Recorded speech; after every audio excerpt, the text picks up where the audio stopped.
lê-lo e entendê-lo. Essa é a grande... Tanto é que o livro dos Espíritos até hoje não foi mudado, né? Foram acrescentadas algumas perguntas depois da primeira edição, mas não foi mudado, né?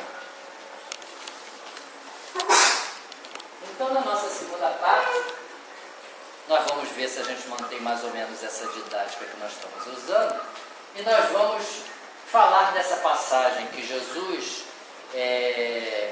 conclama aos seus apóstolos que eles deveriam fazer a divulgação da doutrina de Jesus, da doutrina do Cristo, né? Porque Cristo também não pregou religião. Olha que coisa bonita, Cristo pregou religião? Não, Cristo pregou o amor. Kardec também não pregou religião, Kardec quis caminhar pelo lado filosófico, mas até nesse aspecto a gente vê que sai com um rumo, mas os rumos são decididos pelo Pai.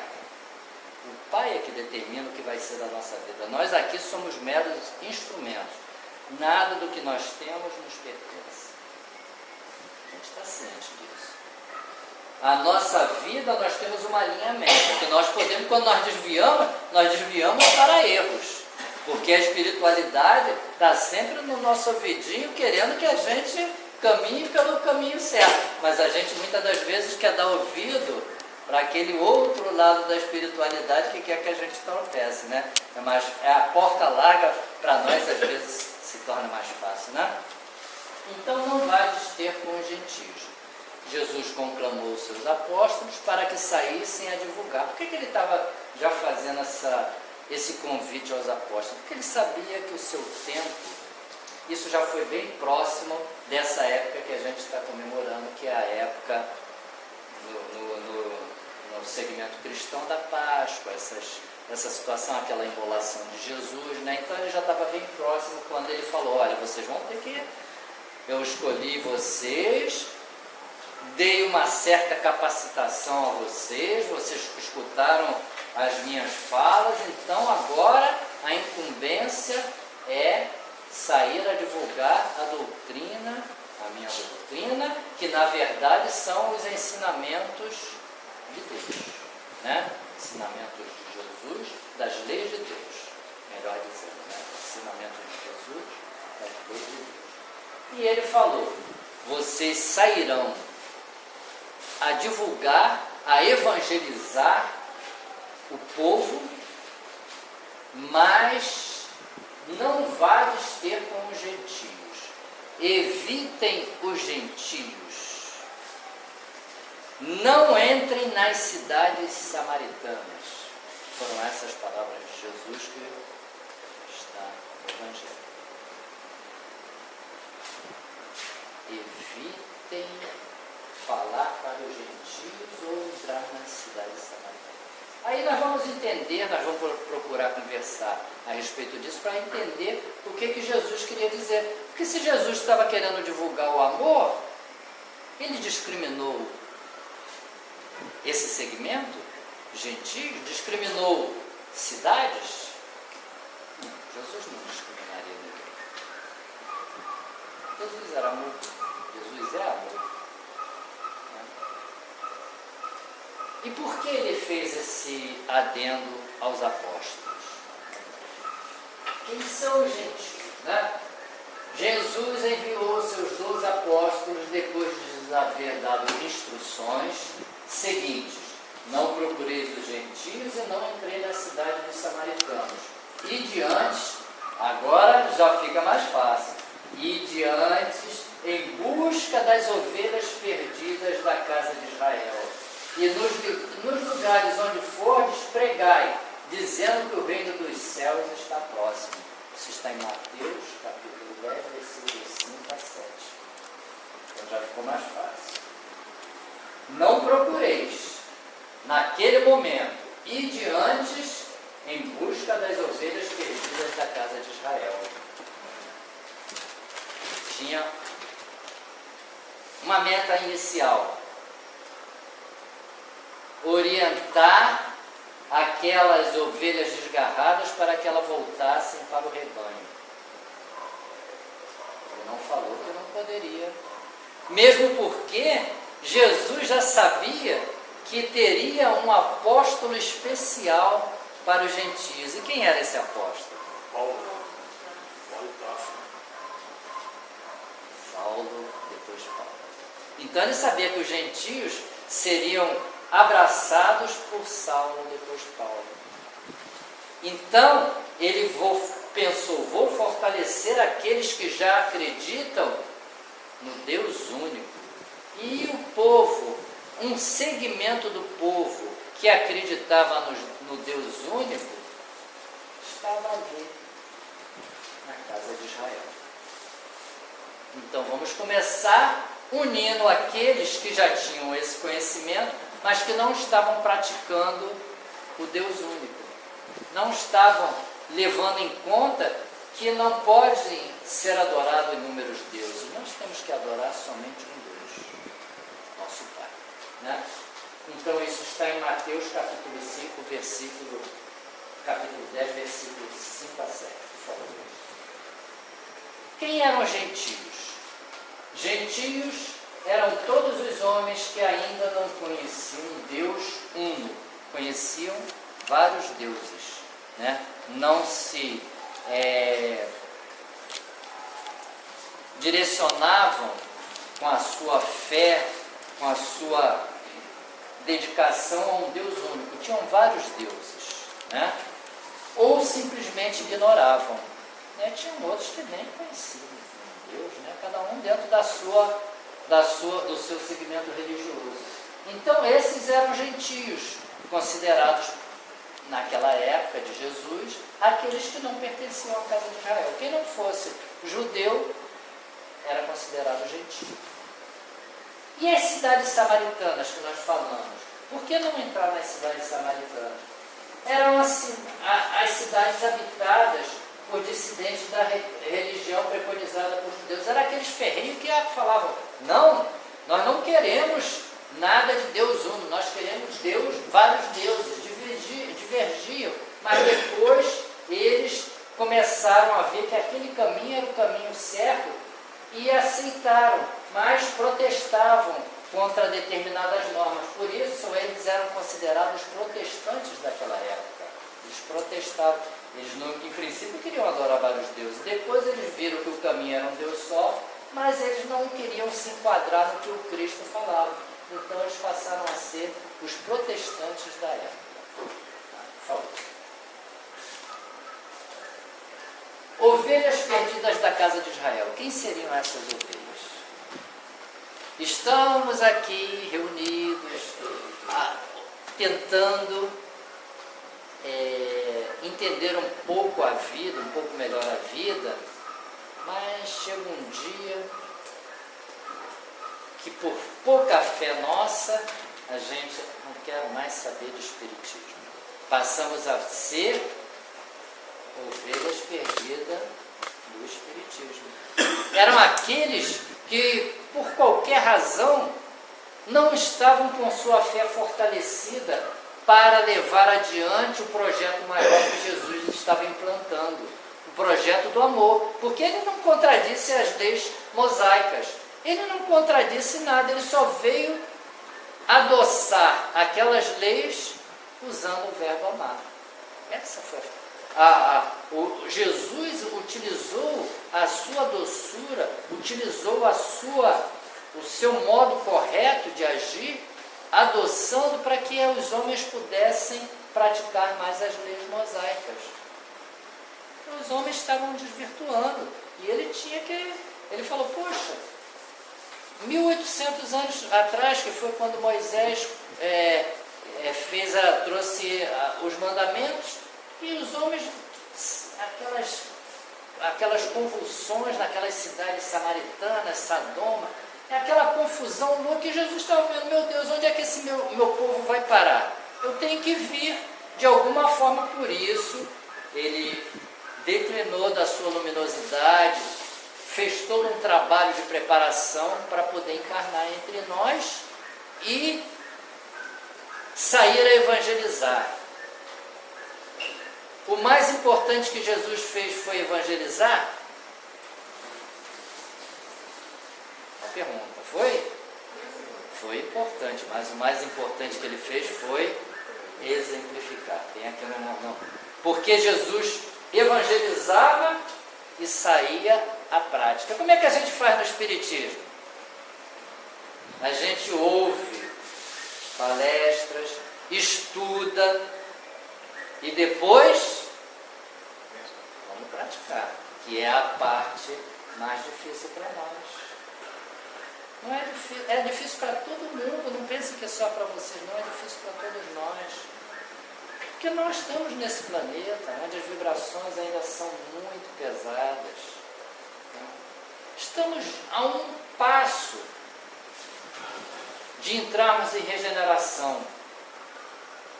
A um passo. Segundo Joana, através de Divaldo, que precisou uma data para nós, mas eu não vou precisar essa data aqui para vocês, ele tem a responsabilidade, mas eu vou dizer na década, entre 50 e 60, desse primeiro século, agora, a Terra vai passar para a regeneração. E o que está acontecendo nesse nosso planeta, gente? O que está acontecendo? Usando gases violentíssimos, matando crianças, aquela imagem daqueles gêmeos sendo carregados pelo pai. Meu Deus, eu não gosto. A gente fala porque é necessário falar. Na cabeça de quem esse ditador, tendo gestos semelhantes a que Hitler teve no século passado, extermínio através de gás. Só um detalhe, nem Hitler usou gás. Ele usou gás nos judeus, né, para matar. Ele usou gás, mas não na guerra. Não na guerra. Não jogando em cidades. Ele exterminou o gás. Mas ele não usou em civilização, em país. A violência contra qualquer um semelhante nosso, seja ele humano ou não, ela é imperdoável.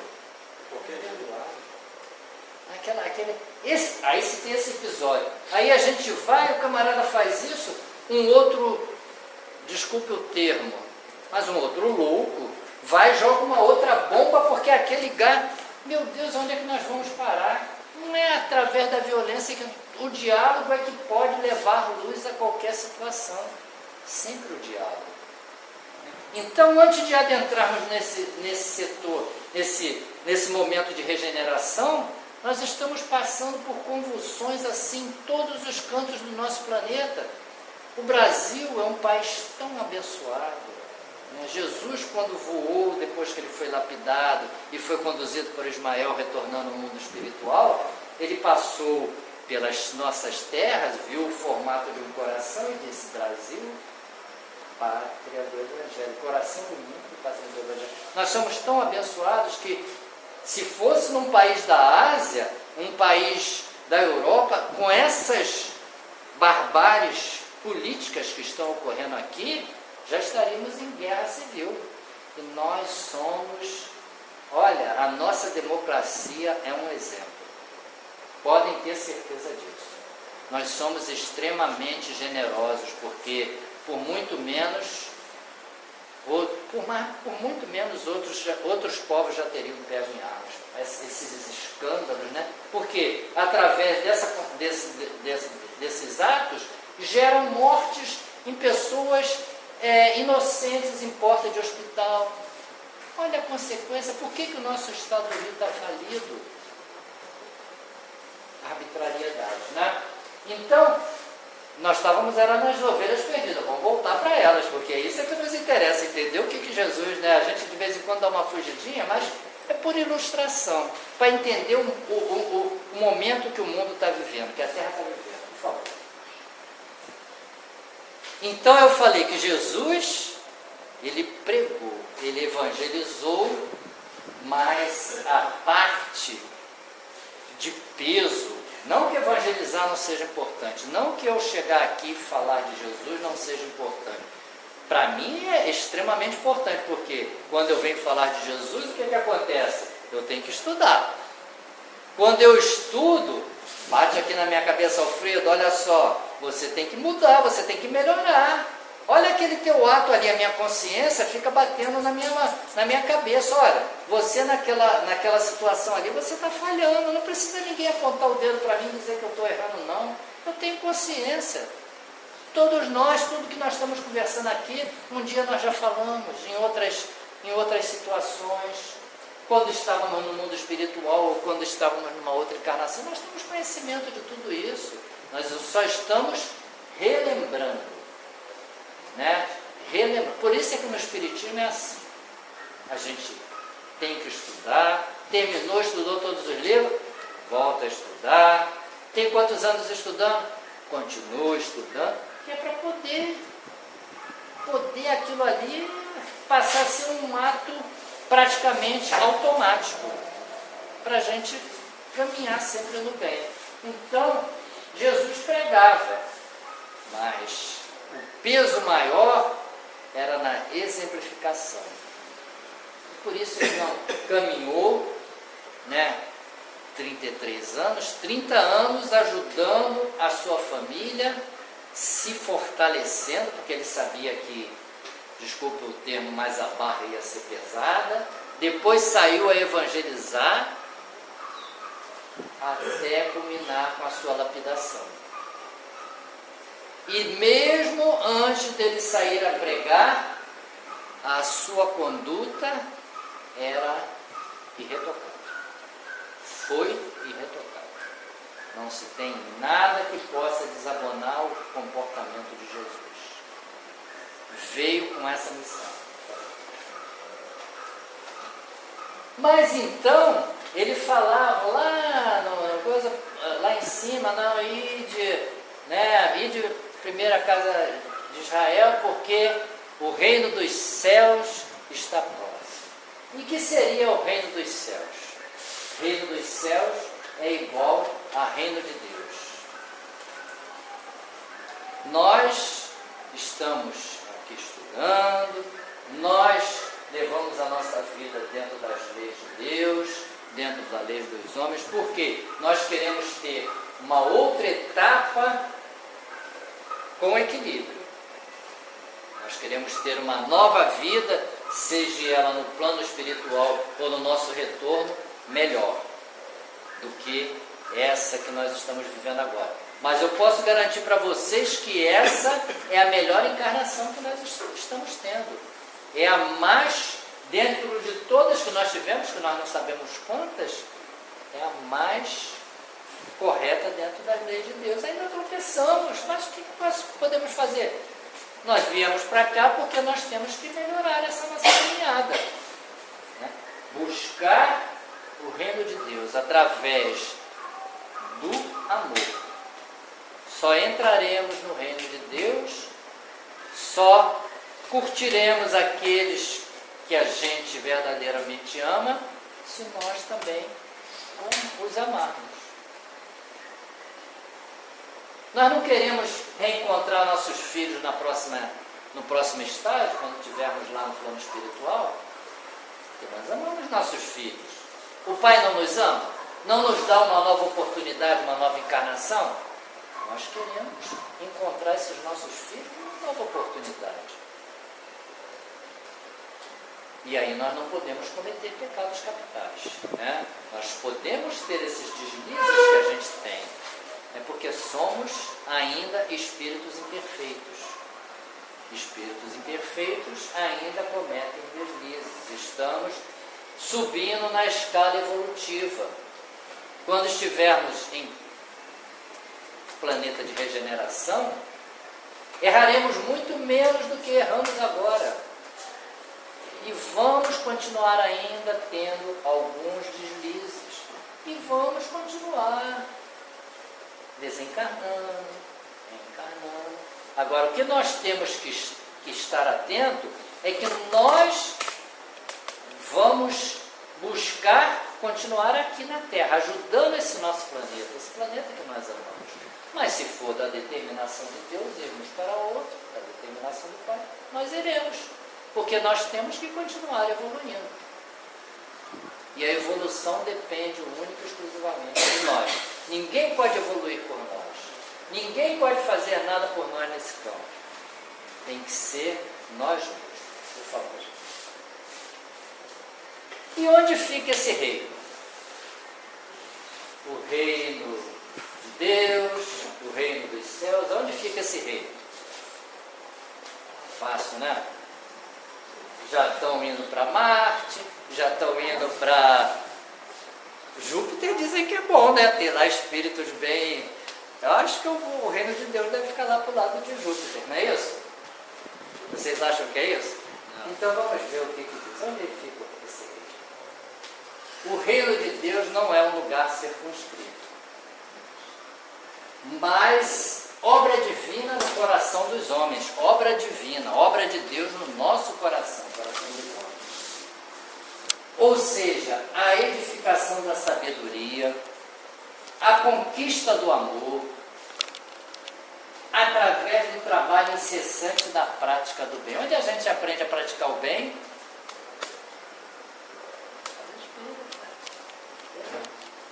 É o desapego dos bens materiais. Eu falei, ó, nós não somos nada, dono de nada não, usufrutos, nossa vida é usufruto.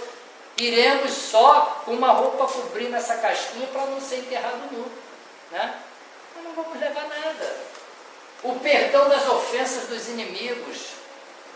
O perdão é de uma grandiosidade. É a virtude assim mais difícil de alcançar. Por isso, Jesus a usou no momento derradeiro da sua vida. O que Jesus falou? Pai, você não sabe o que faz. É a virtude mais difícil de ser alcançada, é o perdão. Enfim, é a lembrança das leis divinas ou naturais. Não é o livro dos Espíritos, leis divinas ou naturais, leis de Deus, gravadas por Deus em nossa... O que eu falei. Não precisa ninguém dizer para a gente que a gente está errado, não. Nós temos que agradecer a Deus quando a gente comete uma determinada infração segundo as suas leis, e a gente logo reconhece e, se possível, se acerta com aquele que nós cometemos, ainda em caminhada, né? Isso fala no Evangelho, né? Nós temos que nos desculpar, nós temos que pedir perdão ainda em caminhada, porque isso vai nos trazer adiantamento, porque a nossa consciência é um botãozinho danado, né? Não sei se vocês já perceberam isso, todos já perceberam, né? A gente já não precisa, aí a gente erra, a gente olha logo assim para o lado, né? Eu não devia ter feito isso, né? Eu sei que estou aí, vamos fazer uma precezinha, se possível pedir perdão àquele a quem nós ofendemos, né? Sempre que possível, ter a sabedoria nas nossas decisões, conquistar amizade, amor daqueles que estão próximos a nós, principalmente dos que estão no maior laboratório, que é a nossa casa. O maior laboratório de Deus é o nosso lar. Então nós temos que conquistar o amor desses seres que estão ali convivendo conosco, porque nós estamos aprendendo com eles e ao mesmo tempo ensinando.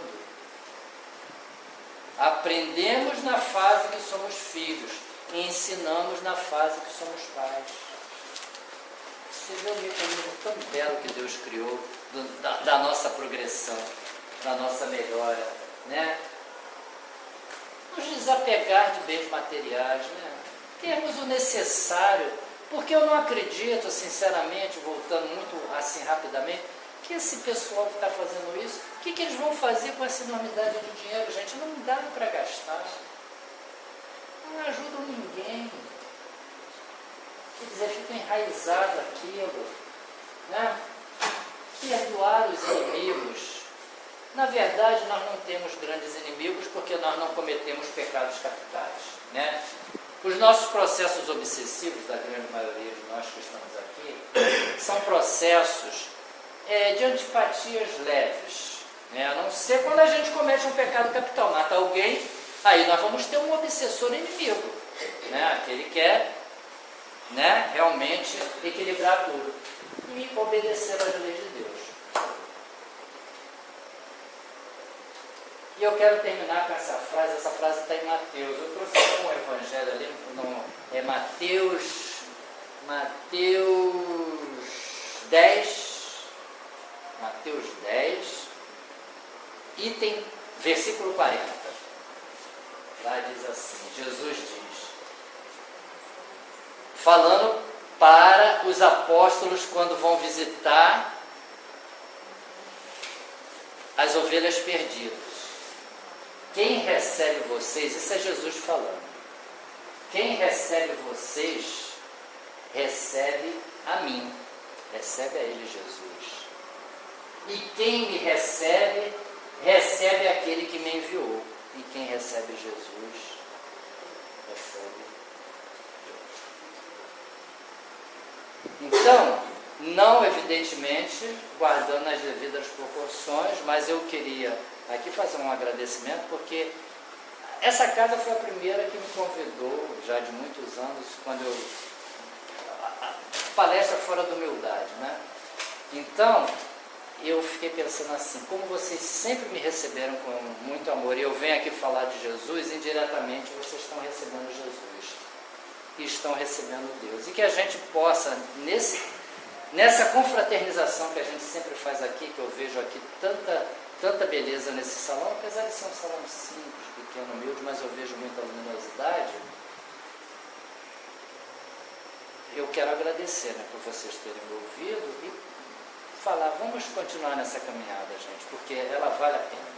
Ela vale a pena porque lá no final nós seremos recompensados, não porque estejamos buscando recompensa, mas porque nós precisamos nos tornar pessoas melhores.